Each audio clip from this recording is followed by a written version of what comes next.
Class শেষে আমার friend circle আড্ডা দেয়, ভার্সিটিতে আড্ডা দেয়, সবাই চা খায়, মজা করে, বাট এই জিনিসটা আমার আসলে হয়ে ওঠে না। ক্লাস শেষ হওয়ার সাথে সাথে আমার প্ল্যান থাকে যে আমি এখানে আসবো, কি করব, কিভাবে কি কোথায় কিভাবে কি অ্যারেঞ্জ হবে। সবাই ঘুরতে যাইতেছে বাট আমি পারতেছি না ঘুরতে যেতে, তো মাঝে মাঝে খারাপ লাগে, খুব হতাশা লাগে। তাও আবার না, দিন শেষে আবার ভালো লাগে যখন দোকানে আসি, ফুল এনার্জিটা পাই আর কি এখানে আসলে কাস্টমার দেখতে।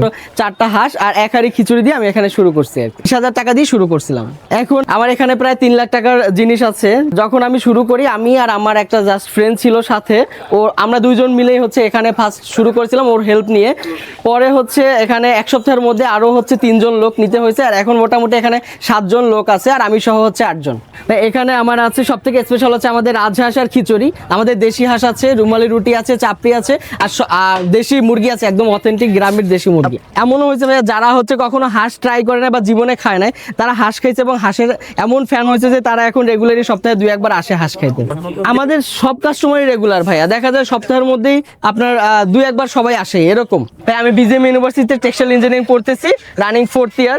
আমার আর 1 সেমিস্টার বাকি আছে, আর ফাইনাল ইয়ার, যেহেতু পড়াশোনার খুবই চাপ থাকে আর সাথে তো বিজনেস তো আছে।